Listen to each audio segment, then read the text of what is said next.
A carreira que nos está proposta, segundo trimestre de 2024, a última aula, o caminho da salvação, santidade e perseverança para chegar ao céu. A aula 13, a cidade celestial. Vamos lá para o texto áureo. Vi novo céu e nova terra, pois o primeiro céu e a primeira terra passaram, e o mar já não existe. Vi também a cidade santa, a nova Jerusalém, que descia do céu da parte de Deus, ataviada como noiva adornada para o seu esposo. Então ouvi grande voz vinda do trono, dizendo: Eis o tabernáculo de Deus com os homens. Deus habitará com eles. Eles serão povos de Deus, e Deus mesmo estará com eles. E lhes enxugará dos olhos toda lágrima, e a morte já não existirá. Já não haverá luto, nem pranto, nem dor, porque as primeiras coisas passaram. E aquele que está sentado no trono disse: Eis que faço novas todas as coisas. E acrescentou: Escreve, porque estas palavras são fiéis e verdadeiras. Disse-me ainda: Tudo está feito. Eu sou o Alfa e o Ômega, o princípio e o fim. Eu, a quem tem sede, darei de graça da fonte da água da vida. O vencedor herdará estas coisas, e eu lhe serei Deus, e ele me será filho. Quando, porém, aos covardes, aos incrédulos, aos abomináveis, aos assassinos, aos impuros, aos feiticeiros, aos idólatras e a todos os mentirosos, a parte que lhes cabe será no lago que arde com fogo e enxofre, a saber, a segunda morte. Que maravilha, papai, termos a tua palavra, a bendita esperança no nosso coração de que o Senhor vai vir nos buscar. O Senhor foi preparar lugar, e quando eu sei, Deus, que tudo estiver pronto, o Senhor vai nos buscar, para que nós possamos estar onde o Senhor já está. Sabedores, Deus, de que o Senhor nos ama, que o Senhor nos amou com amor eterno desde a fundação do mundo. Obrigado, Deus, por esse trimestre, obrigado pela vida do meu irmão, da minha irmã, que perseverou, que estudou, que se esforçou, papai, para conhecer um pouquinho mais a Escritura, para relembrar tantas notícias maravilhosas, tantas palavras abençoadoras que o Senhor deixou para nós nesse trimestre, sobre a nossa caminhada, sobre a nossa jornada, sobre esse caminho, papai, que o Senhor tem nos ensinado e que o Senhor tem, Deus, durante esse caminho nos guardado. Muito obrigado, Pai, em nome de Jesus. Vamos em frente então. Apocalipse diz assim: Então veio um dos 7 anjos que tem as 7 taças cheias dos últimos 7 flagelos e falou comigo dizendo: Vem, mostrar-te-ei a noiva, a esposa do Cordeiro. E me transportou em espírito até uma grande e elevada montanha e me mostrou a santa cidade, Jerusalém, que descia do céu da parte de Deus, a qual tem a glória de Deus. O seu fulgor era semelhante a uma pedra preciosíssima, como pedra de jaspe cristalina. Tinha grande e alta muralha, 12 portas, e junto às portas 12 anjos, e sobre elas nomes inscritos, que são os nomes das 12 tribos dos filhos de Israel. 3 portas se achavam a leste, 3 ao norte, 3 ao sul e 3 a oeste. A muralha da cidade tinha 12 fundamentos e estavam sobre estes os 12 nomes dos 12 apóstolos do Cordeiro.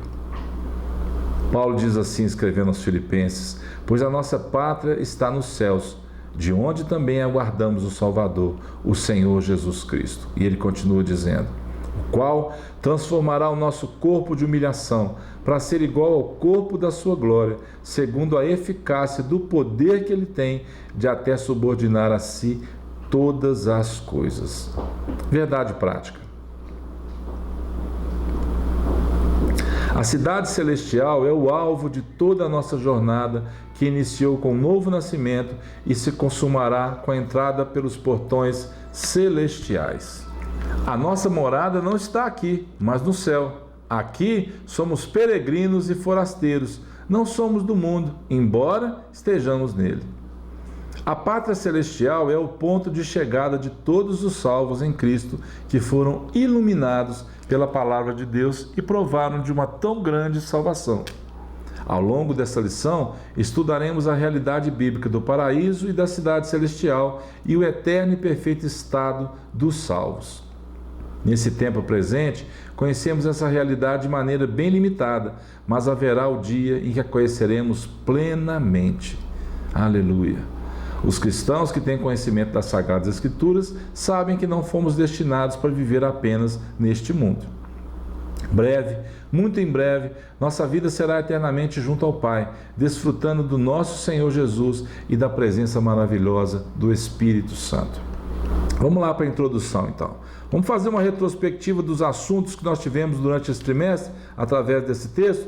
Presta atenção. Começando com o novo nascimento, entendemos que os obstáculos virão, desafios, questionamentos, intempéries, erros dos mais diversos, mas uma coisa é fato: Ele nunca vai nos abandonar. Ele está conosco todos os dias, até que chegue a hora de entrarmos no descanso eterno.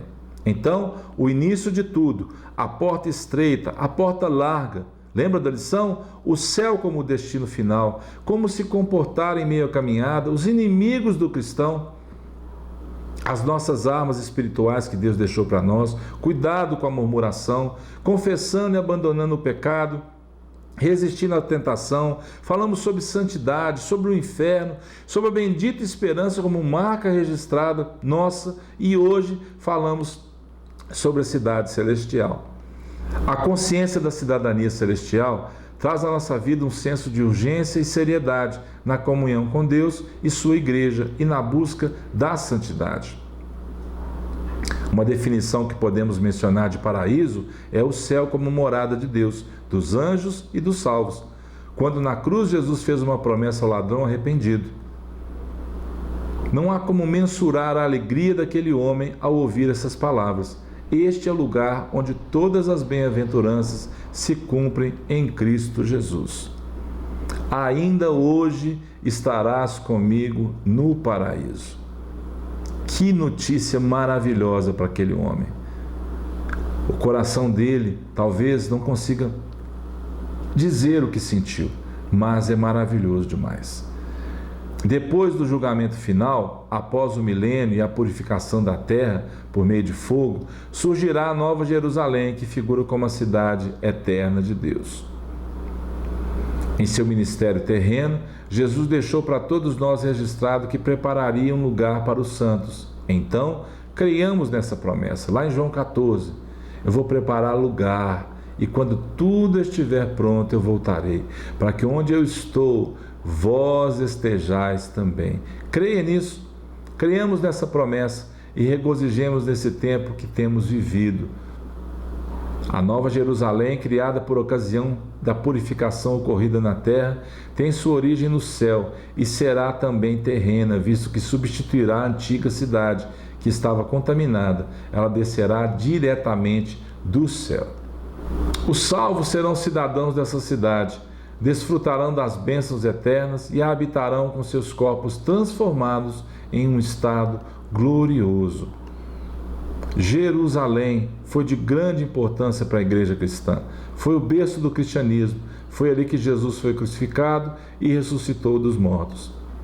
Ali, o Espírito Santo foi derramado sobre os discípulos no dia de Pentecostes. Jerusalém, Judéia, Samaria e até os confins da terra. Quando o Novo Testamento retrata Jerusalém como a cidade santa, não se refere apenas a um lugar na terra, mas no céu, onde Deus habita e onde Cristo governará à sua direita. De Gênesis ao Apocalipse, há um propósito divino na consumação dos séculos, onde tudo ocorrerá por ocasião da segunda vinda de Cristo Jesus, após o milênio, em que serão estabelecidos um novo céu e uma nova eterna. Vamos falar um pouquinho sobre esse perfeito e eterno estado, que é descrito na Bíblia como um lugar belo, de santidade e perfeição, pois a antiga ordem em que imperava a natureza do pecado foi abolida e deu lugar a um estado santo, puro e perfeito. Apocalipse traz alguns símbolos singulares e vívidos deste estado perfeito de todas as coisas. Vamos ver alguns aqui. A vida eterna descrita como um rio. A vida eterna descrita como uma árvore. A vida eterna descrita sem males. Olha que maravilha. A vida eterna na presença de Deus. Que alegria indizível, sua presença gloriosa fará com que não haja mais noite, escuridão, tristeza, dor, e além de tudo isso, reinaremos com Ele para sempre. Mesmo em nossos corpos imortais, seremos dependentes do Senhor para obtermos força, vida e saúde. O rio, a árvore da vida, simbolizam tudo isso para cada um de nós. Essa dependência do rio, a dependência da árvore, a dependência da presença do Senhor. Seremos satisfeitos nele, mas nele, não como aqui na terra, não como hoje nós vivemos, porque muitas vezes nos afastamos dele.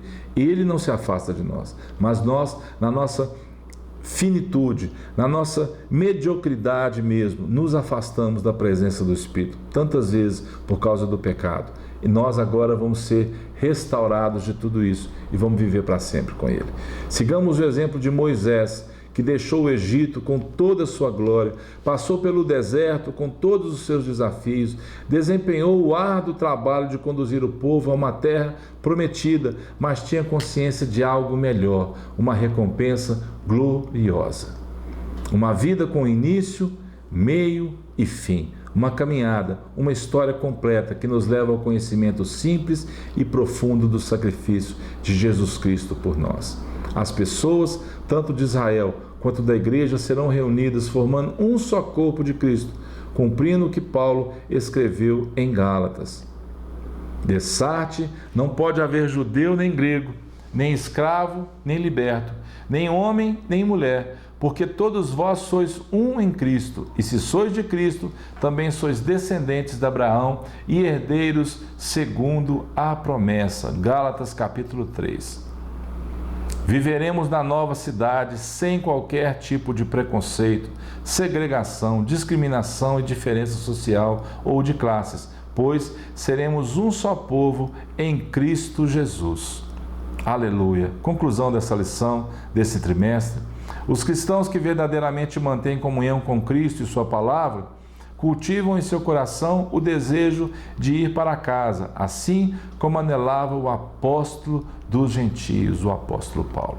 O céu é o destino final de uma jornada que se iniciou com o novo nascimento. Falamos isso várias vezes. O novo nascimento, você descobre que Cristo te ama com amor eterno.